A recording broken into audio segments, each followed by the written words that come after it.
do this in prime time. Under the bright lights for you on the sidelines. The fans in the stands keeping doubly bright high. The gridiron fly guys, the green and the gold, yeah, they call it the franchise. The gizmos, the miles, the moves, the Kepleys, old spaghetti legs. Ricky Ray, Willie Kless, and whoever comes next to bring back the chip and add another brick to the legacy. Cause it's double E over everything. Double E is a legacy.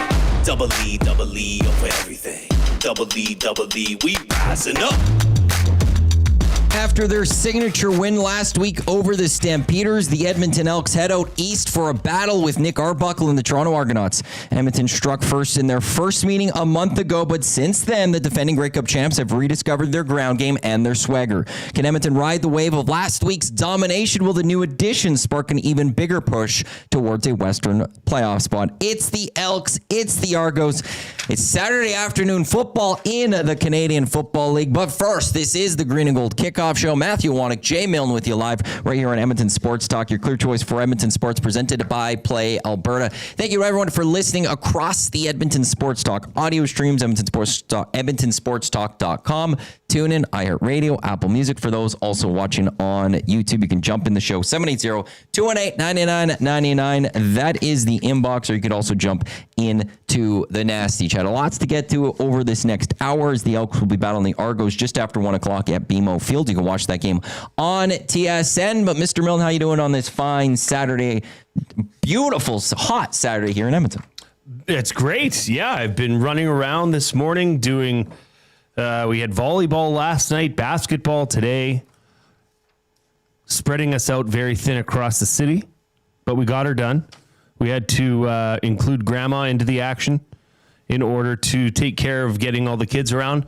But I'm excited. I've said this to you many a times. I love this show. I love that it sets up a great double E game.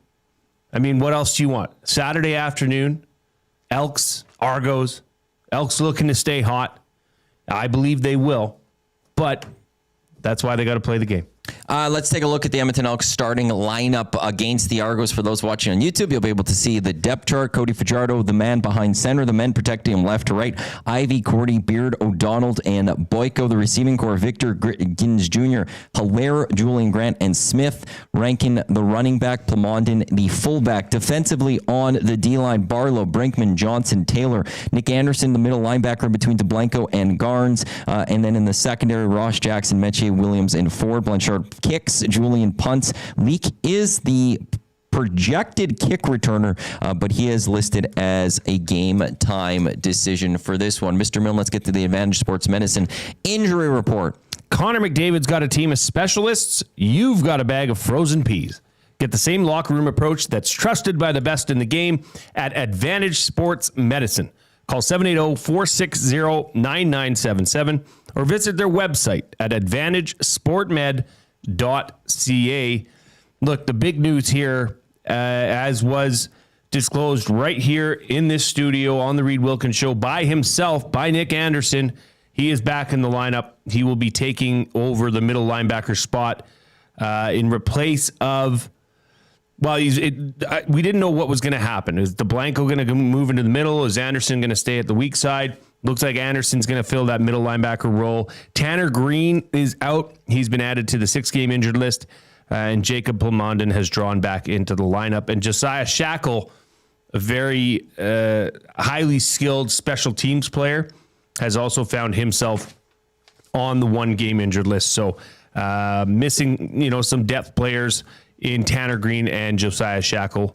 But Jacob Plamondon draws back into the lineup. Let's take a look at some of the key players to watch for the Toronto Argonauts. For those of YouTube, again, you'll be able to see the depth chart there. Nick Arbuckle, the starting quarterback yet again for the Argos. Chad Kelly getting closer to returning, but this week Ryan Dinwiddie declaring him as the starter. It will be a fascinating story the moment that Chad Kelly will be able to go and see what the Argos will do with it, but it will be Nick Arbuckle. In his last 6 games, he's averaging over 350 passing yards per game. He's thrown 14 touchdowns in just 2 interceptions. Brown is the running back. They've created a little bit of a run game over the last few weeks. Spencer Brown, previously of the Elks on their practice roster. Jake Herslow in the receiving corps, 6 touchdowns in his last 4 games. And they also got poked back just a couple weeks ago from the NFL. Winston McManus, he leads the defensive line in the middle linebacker spots. First, weather.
I took the sound away by accident. Is that better, everybody? How long has the sound been gone?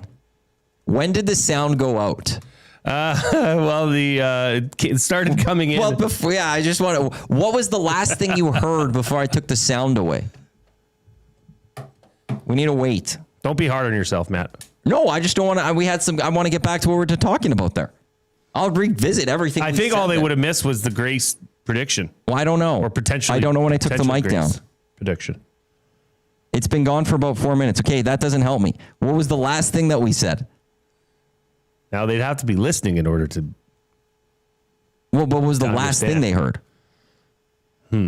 That's where I'm going. Like, what was the very last thing that they heard me say? Was it the Argos? Weather. Dave Cohen says we were about to talk about the weather. Okay, so I took it off. So we got through the Argos. Okay, we'll start this up again. The weather today, 24 degrees. It's going to feel like 20 out. 8 down at BMO Field.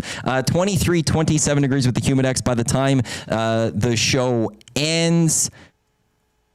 Or the game ends, I should say. 30% chance of showers to come on the show today. It will be Nick Anderson, linebacker for the Edmonton Elks. We'll get to our 3 stories of the game. We'll get to our Play Alberta Game Day odds check, as well as keys and predictions for this game. When it comes to the predictions of this game, Grace nailed it last week. Jay's daughter, she predicted 2 Justin Rankin touchdowns.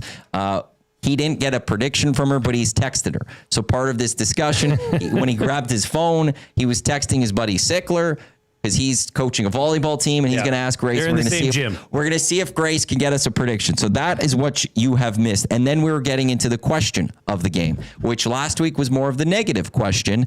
But it was, 2 losses to this lineup, Niles Morgan and Jake Seresno. Who's the bigger loss? This week, it's more of a positive look at this. The question of the show today is, who's the bigger addition to the Elks lineup? Is it the return of Nick Anderson to the Edmonton Elks lineup, or is it Carter O'Donnell, who got his first action last week, but is getting his first start with the green and gold, coming up from the National Football League, a University of Alberta Golden Bears product, our Golden Bears. They have to bring that up twice here.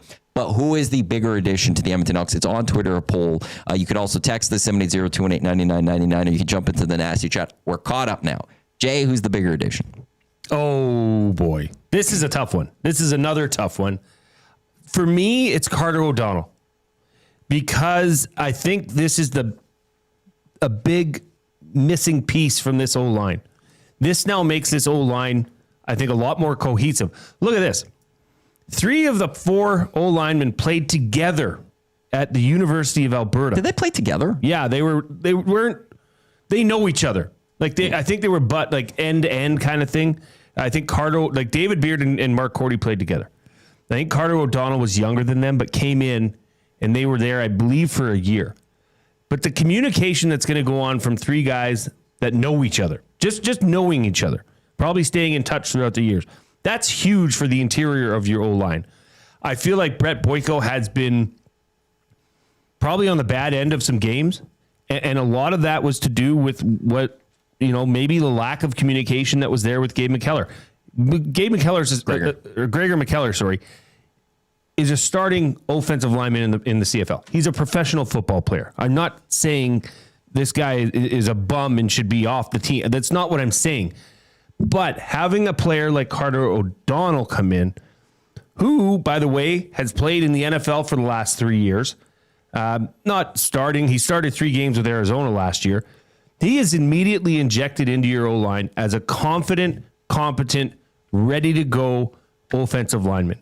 I think this is going to take that run game that they found something with last week in injecting Mark Evans II in as that fullback and take it to the next level. I really do. Having Carter and don't forget this.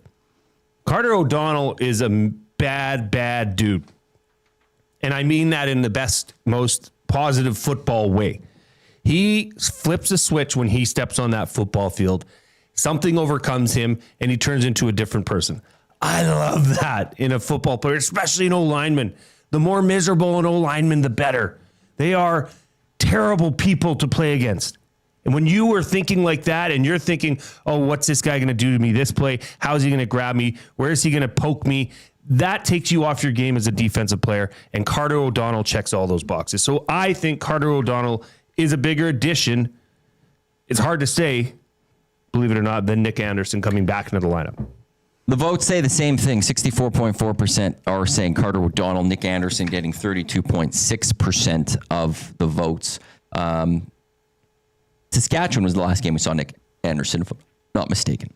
Apologies there. I think he's been out since then because DeBlanco came in against Hamilton, which was his first game. I do quickly want to get to Tango. Didn't realize how much Iwanyk talks with his hands till now. Oh, I'm a hand talker. I've got the Italian blood in me. I am a hand talker. I know that very much. So yeah, there's your vote. Jump in. Again, it's on Twitter. If you go to Yeg Sports Talk on Twitter, my retweet's there. You can vote there. You can just text us or jump in to the nasty chat. Let's get to our Play Alberta Game Day odds check. Hopefully the audio is still there. It is. I'm not messing with that. When it comes to this game, the Edmonton Elks, they are the dogs in this one. Moving a little towards the Elks. It's now the Elks +3 at Play Alberta. Straight up on the money line, it's +150. I think yesterday the over-under was 56.5. It's bumped up slightly to 57 points. So they are expecting a high scoring game. The Toronto Argonauts, big win against Hamilton, a big win against BC following their loss to Edmonton. They had a bye week last week. So they are feeling pretty good. So I kind of understand where the line is, but the Edmonton Elks are also coming off a huge victory against the Calgary Stampeders. If you click on EST specials, there's 2 NFL plays that Dusty and I built for the lock shop yesterday, but there's also 2 plays for this game. There's Jay's play of the day, which he got boosted. We said what did I just say? It was +150, the Elks. You're not going to want to go play that +150. If you want to play money line, go to EST specials. They've boosted this because it was Jay's play of the day earlier this week. The Elks to win is +178 in EST specials. So for the people that aren't ESTers, they wouldn't know this. If they're betting on the Elks, they're going to click 150 and they're going to get the +150, which is awesome. Good numbers. Like that dope that was trolling me on Twitter last night. But if you're an ESTer, you click on the EST specials. Jay's built his play of the day. Yes. And Play Alberta's boosted it for us. It is +178. Jay and Matt's big play of the game as well. We've kept it relatively simple. It's +318. Last week it was -110. I think we kept it very simple last week. This week we still kept it a little simple, but we threw a little bit more, like a little bit. I don't want to say push the boundaries at all in that, but we got a little more creative. It's plus 318, so we added a little more risk, I guess, if you will, to this one. The Elks plus 3.5. So the Elks winning this football game or keeping it within a field goal. That's nice. 53 total points in this game, which the last time these two teams met, it was 28-20, which is 48. So a little bit more points scored we're calling for. And Cody Fajardo to throw for 246 passing yards or more. Plus 318. You can only get that at Play Alberta clicking on EST specials. So there's your plays. We've gone through those numbers. We've told you where to get the best value if you're interested in covering the Elks for this game. Play Alberta, playalberta.ca, EST Sports, YEG50, deposit 50 for both those promo codes, and you'll get a free $50 sports bet as well. Improved odds for all major North American leagues, including the NFL, over at Play Alberta. Let's get to our three stories of this game.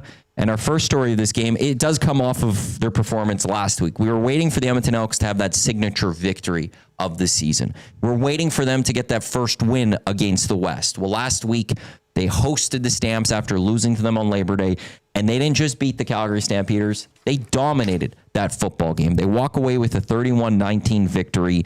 The offense for the Calgary Stampeders couldn't get anything going. The Elks held Dedrick Mills to under 40 yards. Offensively, Justin Rankin rushing for over 200 yards, 2 touchdowns. Fajardo, when necessary, he completed the passes that he needed to, including a big touchdown throw to Keon Julian Grant. And the defense, without Jake Sresno, without Niles Morgan, without Robbie Smith, without Noah Curtis, because he wasn't there from the start of this year, and without Nick Anderson, have their best defensive performance of the season. They got 4 sacks in that football game. They disrupted the Calgary Stampeders offense completely. And the Elks get that first win of the season. The question now is, Jay, do it again.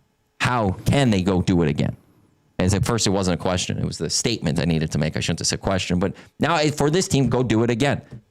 Well, how do they build off this? Where do they go from here, if you will? I guess I really, okay, as I'm playing. The question is, who are the Edmonton Elks? Is it that team that we saw last week against the Calgary Stampeders? I think it is. I think that is a true version of this team. Because look, I mean, Cody Fajardo wasn't great by any means last week, but he did what he needed to do, especially at the times he needed to do it. You know what he was? And I hate that this is a negative connotation because I don't believe it is. I know what you're going to say. He was a game manager. Yeah. He managed that game. Yeah, he made the throws when he needed to. He did make a mistake, and he didn't need to be special because the guy next to him or behind him in number 5 was special. Yeah, he game managed them right to a 31-19 win over what is perceived to be the best team in the CFL. Yes. If that's what a game manager is, then sign me up. I want it to be Cody Fajardo, GM of the Edmonton Elks. I don't have a problem with that. I mean, are we going to get the same repeat performance out of Justin Rankin? Highly unlikely. Although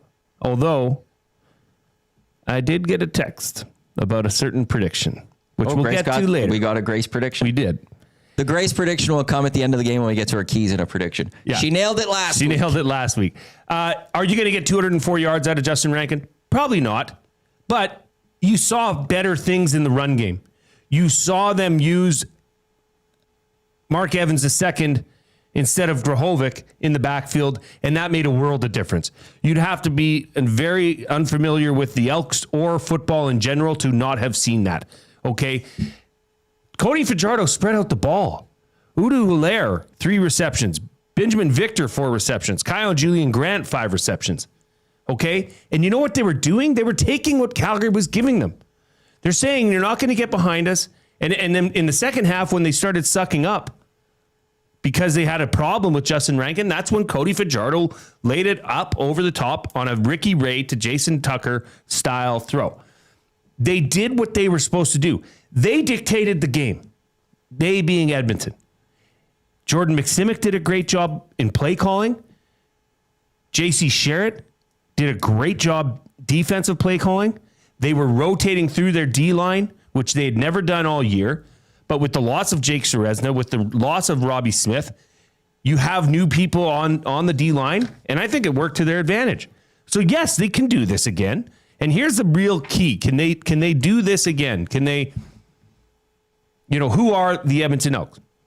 Well, the Edmonton Elks, hopefully, are who they're playing against.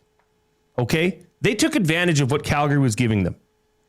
I hope they do that today with Toronto. Toronto is the worst in the CFL at giving up big plays with 44 big plays. Edmonton averages 3 big plays a game. They're big. They're a big play machine. Huge discrepancy. Toronto gives up the most points. Okay? Yeah, they put up the most points as well. But what I'm saying is if Toronto is giving up big plays, well, Edmonton, Jordan McSimic, let's let the air raid begin. Let's let that happen. Because if they're going to give it up, you need to game plan to take advantage of it. So I hope that that's what you see today. And that will be a big part of, I think, the success in this game is whether or not Edmonton can take advantage and make and create big plays. I don't believe this to be a team that is this. I don't believe this to be a team that is coached by Mark Killam. But the other thing I want to make sure is, because this can happen. There are teams that go out there, they get that big victory. They feel good about themselves and they come in a little too cocky into that next game. And there is a potential for that. Again, I don't think this is the team made that way. I don't think with a coach like Mark Killam, they will be in a spot to allow that to happen. But that is the one thing also, like to build off of last week, don't come in thinking that you are necessarily just better than everyone. And, we've already beat the Argos and look how good we are now. Don't buy into your hype to a degree. And that's the one thing that will help you build off of this and be that team is to also mentally, you have to be strong enough to be like, yeah, we played a great game last week. Yeah, we dominated. Yeah, we've beaten this Argos team. But you want to know something? We've got to go do it again because we haven't proven anything yet. We're still not sitting in a playoff spot. And that's the process of maturity that you need to see from teams that are some of the best. Sometimes the bottom teams, and I think maybe it was this team in years past. But you come in, and we've all watched enough sports to know that there are those teams that they come in feeling a little good after that one big game, buying their hype. It's human nature. It can be. And those aren't the best teams, though. And if the Elks want to show that this is that team that they were last week, that's part of it, too, is coming in knowing, okay, yeah, we beat the Argos, but they almost beat us, too. So we got to go play good to beat them. And, yeah, we beat Calgary, but we've got a lot of work to do, and we've got to keep fighting. I love that point because I think, yes, if you want to prove that you are that team, that you have taken, the next step in the progression of this team, you have to have your leaders step up and say, look, big win. We get it. We're not there. We're not where we need to be. We need to keep moving up. And one of those leaders would be a guy like Nick Anderson, I believe. And for those of you that didn't hear him on the Reed Wilkins Show this week, this is a tweet that he sent out immediately after that Calgary game. The game where they beat Calgary. He says, I keep telling everybody things are slowly blossoming the right way for this organization. I know how things have been in the years past, but this is a new era headed in the right direction. In due time, greatness will be restored in this amazing city. I'm just going to split it in two things.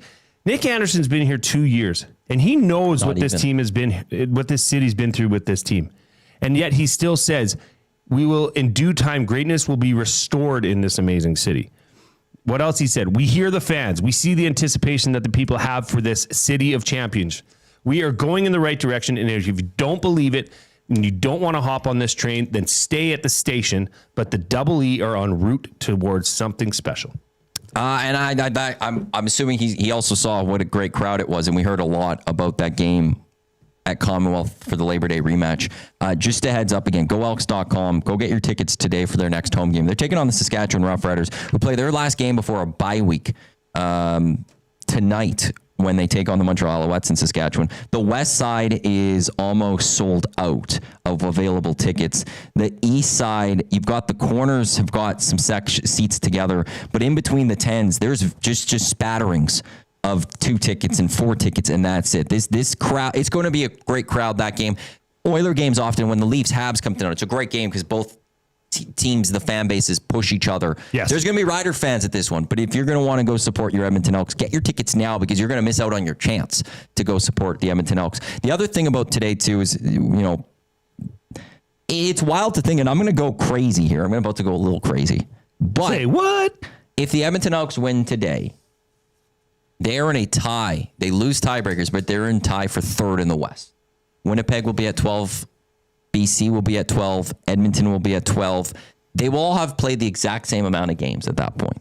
Calgary will have a game in hand. The Elks will also only be 2 games back of Calgary. The season series, Calgary technically holds. And I say technically, they do. They have the point differential because it's a 1-1 series. But these 2 teams meet in the final week of the season. I don't like what you're doing here. Points don't matter in this one. It's going to be who wins that football game. This is very unlike you. There's a chance that second might be. I still am very high in the Calgary Stampeders. I do believe they're the best team in the Canadian Football League, even though the record says it's the Saskatchewan Roughriders. But if they have any more stumbles, it's there. I'm just saying. I'm not saying, I'm just saying. I don't like it. There's a path to second in the West right now if the Edmonton Elks go get a victory today. Yes, there is. They play Winnipeg. It's not like that could be a win. They play Hamilton. That could be a win. They play Calgary. If they win that game, it's not far off. Well, things are one step at a time. One step at a time, baby steps. But I'm just saying. And here's the other thing. Saying. Okay, here's the real reality now. Is if Edmonton goes and gets this win against Toronto, because not only are they competing against the West teams, but they're clearly competing against the Eastern teams for that crossover position. There is, but that to me right now is the fallback. It is, but you still have to think this is what they call a 4-point game. Yeah. Right? Because not only are you going to keep Toronto with a win today, with an Edmonton win today, Calgary would go to 4-9. Edmonton would go to 6-7. Toronto would go to 6-7. That's a 2 games. They're going to be up on Toronto 2 games. Ottawa lost last night, so they're already 4-9. They'd be up. You take the next step on putting the Eastern Conference to bed. Which also the flip side to this, a loss today actually is pretty significant for the Edmonton Elks because they will stay 2 points back of BC and Winnipeg. And put Toronto right back in that right. Well, they would be tied with. They'd be 2 back. Those 2 teams currently own. Well, BC owns the season series. Winnipeg currently has the season series, but Edmonton could actually still go take the season series from the Bombers. But then Toronto would be tied with Edmonton, and Toronto then gets the tiebreaker just because East keeps it in a crossover. If you're tied, that's a huge. And Toronto then is building some momentum. Toronto is now building something the rest of the way. So this is a huge game for the Elks from a loss in a perspective, like a win, really. Like we'll be sitting here going, there's a real good chance that they're going to get 3rd in the West, or they could possibly go get 3rd in the West. And the conversation, I think crossover will be moved aside. The conversation will have to be about the West until they are eliminated from the West. And then we could look at crossover. But a loss, then where it's for the most part, it's only crossover that we're looking at, I would have to say that way. So that's your first storyline, building off of last week. And building off last week really puts you in a good spot when it comes to the playoffs. Elks, Argos coming up just after 1 o'clock out in Toronto. This is the Green and Gold Kickoff Show. Matt Iwanyk, Jay Milne with you here. We talked about this very briefly. Hey, Lieutenant Eric's here. We talked about this very briefly. You locked the door, right? I did. Yeah, okay. I was just alarmed. I didn't expect somebody to be here. I was like, whoa, who is that? I was a little worried for a second. Massive hair and beautifulness. Our second story, we talked about it very briefly, but it is Carter O'Donnell in the starting lineup.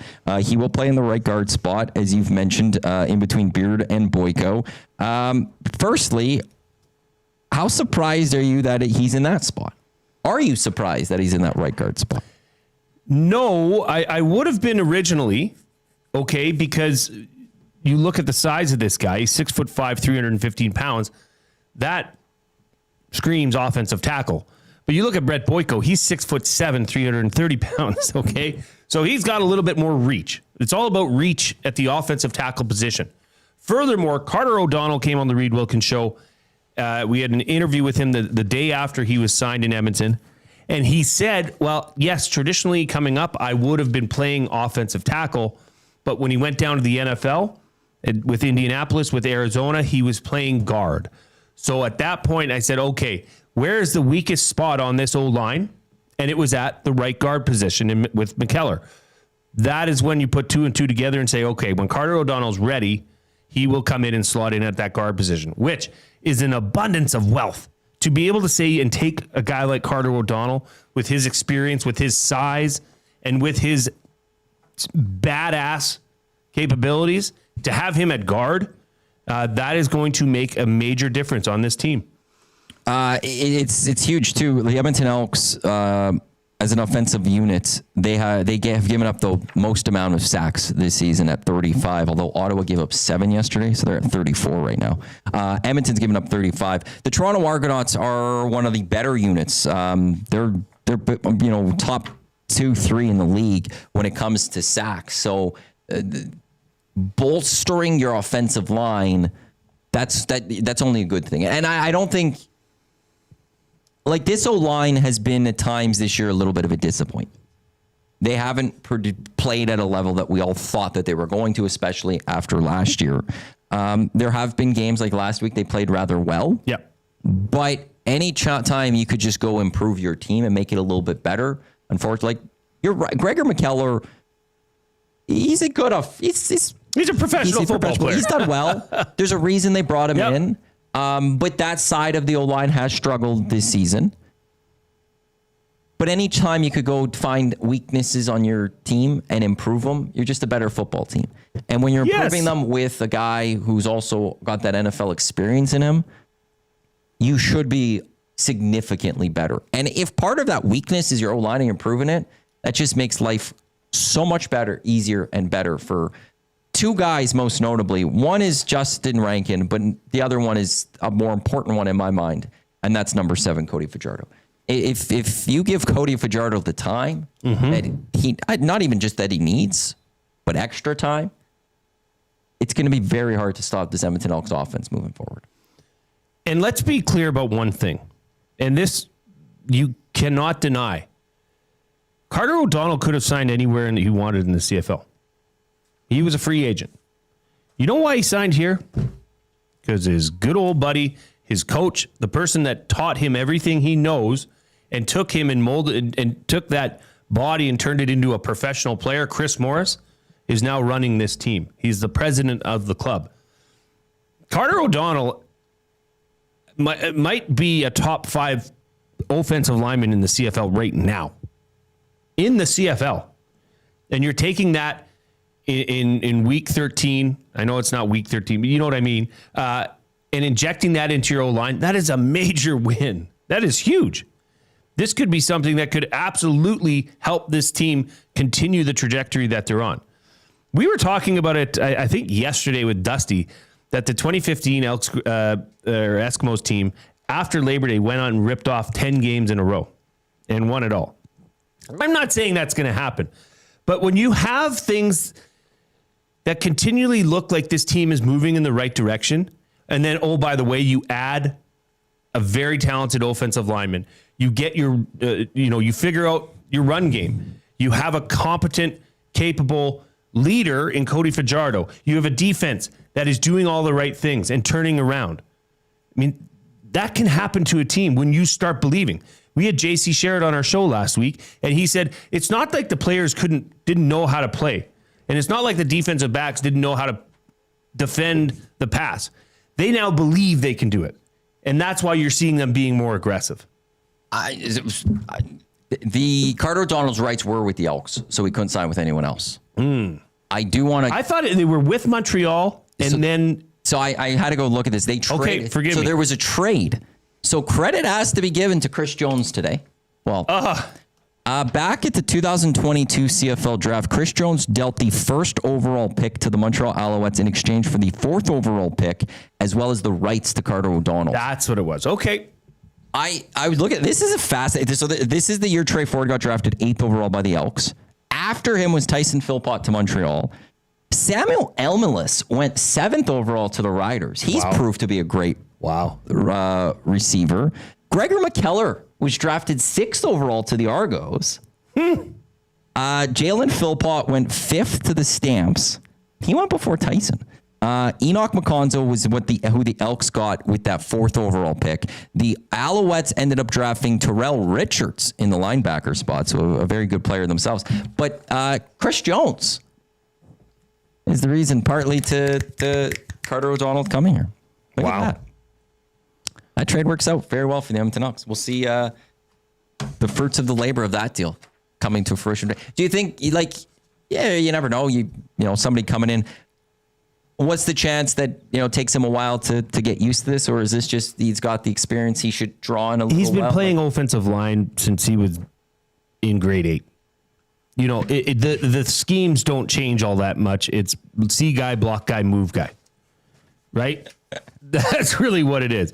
So the only thing that might change or might have taken that week, because he was here last week. He could have, he did dress against Calgary. He was in a couple times. And I might add, when he was in last week, things happen around the ball. Don't forget that. Maybe not the best of things, but things after the whistle, which I love if an offensive lineman do that. I can't restate that enough. But to the run game, that would be the thing that he would need to see, especially when they have that 6th offensive lineman in there. That changes your angles. That changes maybe if you're shedding a guy and moving up to the 2nd level. That's the stuff that you need to learn. But as far as pass pro, not really. Just get in the way. Stop somebody. And I think I'm very high on Carter O'Donnell. I don't know if you could tell. See guy, block guy, move guy. The offensive line simplified in 6 words. O-line 101. Well, 6 words, but total of only 4 words used. There's Jay. Reed Wilkins in the nasty chat. The Elks will be 5th even if they win today. Absolutely. We know that, but they'll be tied. They'll be tied with those points. Yeah, tiebreakers aside, they could still go win the tiebreaker against one of them in the Winnipeg Blue Bombers. If they go beat the Bombers by a certain score, they would actually take that tiebreaker. So, but you're at the same level of points. And let's be honest. They're right there. They're knocking on that door. I'm sorry once again to my dear friend Charlie Dufo, Winnipeg Blue Bombers fan.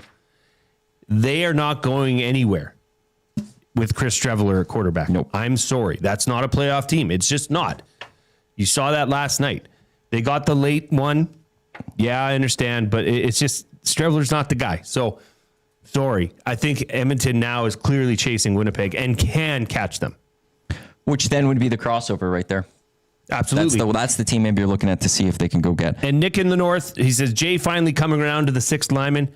I am, because I realized last week that maybe it wasn't the scheme, but maybe it was the personnel and a little bit of a tweaking of the scheme. Well, and Phil Grahovich released by the Edmonton Elks this week as well.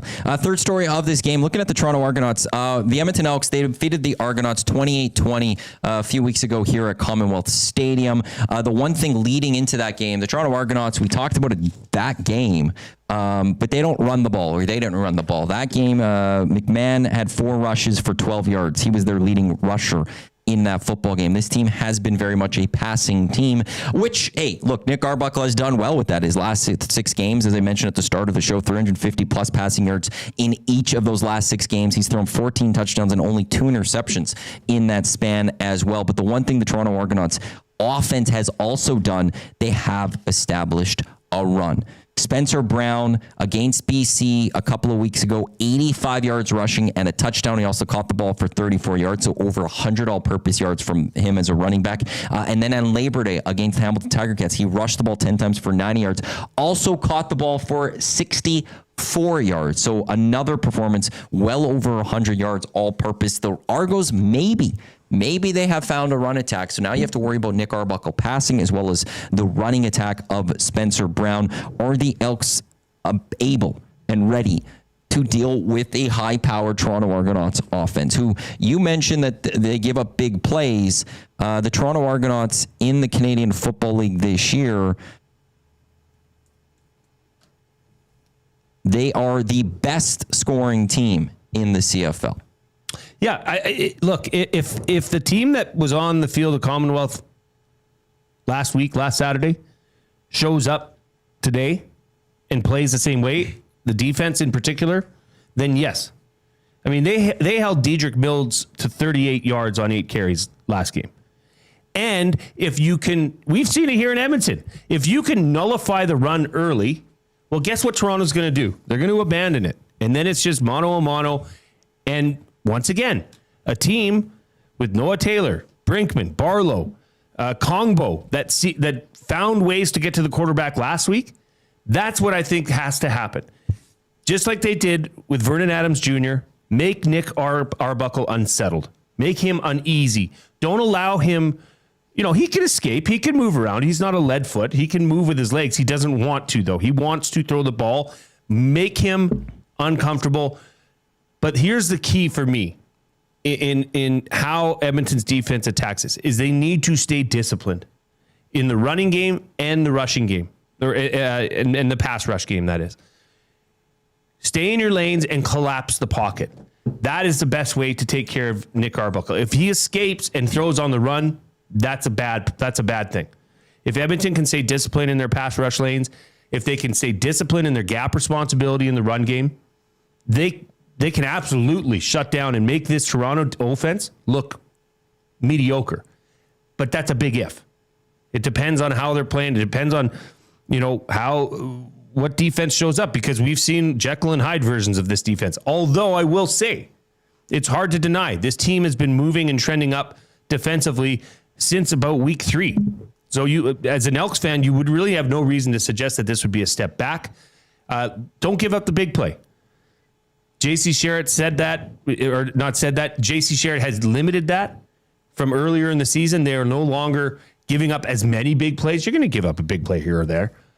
But yeah, be disciplined in your pass rush. Be disciplined in your gap responsibility on run with the running game, and don't give up big plays. That's the key to victory against this very high-powered offense. The one thing that I think is going to be key for this defense, and it's the D-line, it's something you pointed to last week after the game. It's something you also pointed at with the Green Bay Packers that you saw on Thursday night, the rotating D-line. Oh, yeah. When this Elks team has had its best defenses over the last number of years, you go back to the 15 defense, they had they kept changing guys on that D-line, bringing in fresh legs, moving guys in. It didn't matter who they were. Odell Willis could go sit for a play. Solid pass rusher, solid defensive lineman, but give him a breather, throw someone else out there. And you brought up a great point that maybe when you have guys like Jake Sresner or Robbie Smith more notably, where he is the highest paid player on the defensive side of the ball in the Canadian Football League, you're kind of forced to play him every down because he's being paid that way. Here now with those injuries, and you have Barlow, you have Brinkman, you have Johnson, you have Taylor, but you could also mix in some other guys, and you could rotate in some other guys. And I think that's something I want to make sure I still see from JC Sherritt today, is that he's continuing that. Because we saw the best defensive line performance last week all season. Yeah. By far. Wasn't even close. And you're missing your entire almost 3/4 of 75% of your offensive line from the start of the season. Curtis hasn't played this year. Sresna and Smith both hurt, and they had their best games though. What do you think of this? Reed made this point earlier this week, and it's interesting. I don't know what to think about it, but with a player like Jake Sresna out, did you think people would, other D linemen or people on that defense would just say, "Oh, well, he's got it. That's his. He'll pick that up." Like almost defaulting to him as your number one pass rusher, as your number one run stopper. Whereas now it's more of a by committee on that D line, which hey, if it looks like it looked last week, then sign me up. Keep rotating those guys through. They've dressed 1, 2, 3, 4, 5, 6, 7, 8, 9 defensive linemen. That's a lot. That's good, though. That means they're going to rush, have a turnover on there, and have fresh legs coming in, every drive. Those are your 3 storylines for this game for the Edmonton Elks taking on the Toronto Argonauts down at BMO Field. As the Elks and Argos meet just after 1 o'clock, you watch that game on TSN. This is the Green and Gold Kickoff Show. Iwanyk and Jay Milne with you here. I want to go back to the question of the show, question of the game. Who's the biggest addition to the Elks lineup today? It is Carno O'Donnell, still 67.3% of the votes. Nick Anderson, 32.7%. Charlie Defoe has also jumped into the nasty chat saying, "You're right, Jay. Strev is not the QB the Bombers need." John Alberta, you could be an all-star D-line, but if you're sore and sucking wind, you won't play like it. Rotate for the win. Yeah. Johnny, good luck to our Red Devils tomorrow. I want to read something. They can do it. I want to read something that came in on the text line from Stamp Hater. One of the first things Ed Hervey said when he came back was, "You win the game on the offensive line and defensive line. Both are getting better, and that's what will pull them to the playoffs." Well, that and Justin Rankin. Well said, Stamp Hater. I agree. It's a very important part of the game. We got to get to our keys to the Elks victory predictions, including Grace's much anticipated prediction for this game. We will hear from Nick Anderson momentarily. I forgot to do this on the Hangout yesterday, but I'm going to throw this out there. We've got the Estes on Tuesday. Estes at EdmontonSportsTalk.com. If you still want to get tickets, I'm going to deal with that during the game today to connect. I got to get some people their tickets still, but you can still get your tickets $10. I need 2, maybe 3 presenters still. If you are coming and have any interest in presenting an award at the prestigious Estes that we have at Metro Cinema Garneau Theater, just text 780-218-9999 if you're interested. Wow. I have 2, possibly 3 open spots for presenters. Really? I would be thrilled to have a couple of nasties come do it if you're free for it. A celebrity listener. Just a couple, and we'll see who wants, if you're coming. If you're coming, I've got a couple. The words, the open spots are the open spots, but I'll give you one of them. I give you a little card for the nominees. You just come up, read the nominees. You can add a little extra something if you wish. You don't have to, but if you wish. But if you wish to present, feel free to 780-218-9999, and I'll potentially get in touch with someone. Oh, Georgia Tech scored a touchdown. Oh, Georgia Tech, I'm just letting. I didn't know if you saw that. Of course I saw it. Jay's got a little bit on Syracuse or on Clemson right now.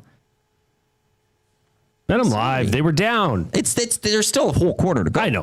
There's still quite a bit of time. Okay. I thought you were rubbing it in. No. I honestly didn't know if you just saw Georgia Tech had just scored a touchdown. They've got those Green Bay Packers all white look kind of going. Let's hear from Nick Anderson. Actually, are you surprised Nick Anderson is middle linebacker and not back to his will spot and DeBlanco going to middle linebacker? Or DeBlanco's just playing so well in will and they brought Morganson into the middle linebacker, might as well just put Nick Anderson. Yeah, I think this is more credit to Joel DeBlanco for the job he's done coming in at that weak side linebacker spot. Last year's number 1 overall pick for this team, number 1 overall in the CFL, proving that he was the right selection. Great guy, great character guy. He would fit into a locker room like this very well. So I'm not surprised to see that. He's getting comfortable there.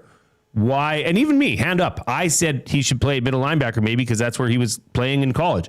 But why would you change that out now that he's gotten comfortable and settled into that will linebacker position? So, no, I think this hats off to DeBlanco. He's earned the right to be there. Let's hear from Nick Anderson, linebacker from your Edmonton Elks, speaking to the media earlier this week. Obviously, you're closer this week. How difficult has it been for you just waiting this out and getting a chance to play again? Overall, it's just a mental thing. I've had injuries before when I was in college. It was a little bit different. That was a bone injury. This has been a soft tissue injury. And the biggest thing that you learn with soft tissue injuries is just patience and really the reality of listening to your body, which is why I didn't play last week. But just, feeling better and eager to do what I can to help the team win. And you've missed some wins, which is tough too. It's always tough to sit out, but when the team's winning and there's success, it's tough to not be, not feel like you're a part of it. Yeah, most definitely. But I mean, it's great to come back to a team that's winning and we still in the fight and able to do some great things in this last quarter of the season rather than coming back in the season just practically over. So I'm looking forward to doing what I can to help us make this push and get what we got to do. Man, the defense with the players who've been out at last week's game, I thought they just played terrific considering there's basically an all-star team on the 6-game injured list. Talk about them coming together and playing the way they have the last 5 or 6 games. Just overall, one of the things that I've admired is the way that the front office has been able to put together a roster to where we had depth to where, everybody's, running around like the hair is on fire because the stars have been out, but you have, stars on your roster that come in and don't bat an eye and get things done. And so guys like, Noah Taylor, Joel DeBlanco, Francis, we had Jordan signed with the team and only had 1 practice and went out there and had 6 pressures. So it just shows a great job that the front office is doing and bringing guys in that's ready to play and ready to help us win. Argos are a good team. Offense has been lighting it up the last couple of games. I think 87 points in the last 2 games, both wins. They're going to be a challenge, obviously. Yeah, most definitely. I mean, they're a talented team in all centers around their quarterback. He's a great quarterback. He was the Grey Cup MVP last year, and you don't just get that from being average. He's leading the league in passing. He's very talented, got a great receiving core. Their head coach is one of the great offensive minds in this league. And so it's definitely going to be a challenge. When we played them here, it was a dogfight to the last drive. So we respect all our opponents, but we just dial in on our execution execution week in and week out, and I think we're going to be successful. And the way you guys have played the last month and a half or so, you got yourself back in the race. It must be nice to know that you're going into the final 6 games of the regular season, and they're all going to be meaningful games, it looks like. Yeah, most definitely. In college, we used to have that 1-0 mindset. You know, that's something that really helped us prepare my last season at Tulane, and that's kind of the reality here. You know, just focusing on each opponent, and that's what we've done to climb our way back into it. And so that's what we're going to continue to do by focusing on the Toronto Argonauts and getting the victory come Saturday. There's Nick Anderson, linebacker for the Edmonton Elks. He will be the middle linebacker for tonight, or this afternoon's affair out in Toronto against the Argos, about 18 minutes away from that game taking place at BMO Field. The Edmonton Elks in this game looking to tie Winnipeg and BC. Well, they won't have any of the tiebreakers, but tie them at 12 points apiece. Three-way tie. It would be a three-way tie in third. The Elks you would be able to say they're tied for third, but they would be sitting fifth because of all the tiebreakers. But they would be in a three-way tie for third place if they could find a victory this afternoon against the Toronto Argonauts. One thing I didn't ask you, Toronto's coming off a bye week. They had all that moment, you know, their run game was coming alive. Arbuckle's, you know, throwing the lights out. Do you think a bye week came at the wrong time for them? No. Possibly? No, I think this gives more time for Polk to reintegrate himself into the receiving corps, to allow Herslow to really establish himself as one of the key targets for Nick Arbuckle, and then them to work on some things as they're building this running option. And if they were, I don't know how banged up they might have been going into it. I don't think so. Okay, that's fair. You think it could? I just think that they had so much momentum going into that bye week. You know, as a coach, I'm sure Dinwiddie said, I wish we could play tomorrow because the team was rolling. I just wonder if you're going to lose some of that steam having a bye week. Keys to an Elks victory. Big plays. Take advantage of them. Make them happen. Whether that be literally airing it out, or getting Justin Rankin out into the flats, getting Justin Rankin on a screen pass that pops for 50, 60 yards. Those things can happen, especially against this Argonauts D. So big plays. Big plays. I have a second one, but I'll let you go first because I don't like to steal yours. Well, I have two. Do you? Well, I have one, but I have something that they need to watch over. My big one is I want to see that rotating defensive line. I think the key will be making sure that they continually have fresh men on that D line, because we saw them have just an unbelievable performance last week. And I think if they just stick with the 4 guys, I think the Toronto Argonauts will find a way to wear them down and then beat this defense. So I think JC Sherritt's commitment to rotating it and keeping fresh players and fresh bodies on that D line is going to be something that will help, because part of this is, I mentioned the Edmonton Elks offensive line worst when giving up sacks. Well, second worst going into this week is the Toronto Argonauts. Ottawa's now passed them at 34. Toronto's given up 32 sacks this season, though. So I think a rotating defensive line, which will lead to the pressure on Nick Arbuckle, is going to be a key to an Elks victory. What's your second? I also had stay disciplined on defense. Disciplined, I just went over it. On the pass rush, disciplined on keeping Nick Arbuckle contained and unsettled, and disciplined in the secondary. Don't give up the big shot. Nick Arbuckle is going to want to take it. Steer clear of that. One thing Nick Arbuckle has done recently that the Elks will just have to not get baited with, he runs very close to that line of scrimmage, doesn't cross it, and throws the ball. That's going to happen 1 or 2 times today. I don't know how you defend against that, but be prepared for that. He's going to find a way. If he's having to scramble, he's going to get close to that line, but he's not going to take off necessarily past that line of scrimmage. He's going to get rid of that ball. He cuts that line very close, something they're going to need to watch for this afternoon. Let's get your prediction first. My prediction? Yeah. I think this is going to probably be a high-scoring affair. I'm going to go Edmonton 38, Toronto 31. The much anticipated Grace prediction. Last week, Grace on the program, along with Rose and Faith, they made their predictions. My oldest daughter, Grace. But Grace, she called Justin Rankin 2 touchdowns. You have texted for her prediction. Yeah. What is Grace predicting? Well, She's going back to the well. She said that he's going to do it again. Rankin's going to have 200 plus total yards, and she predicted a 33-24 double E victory.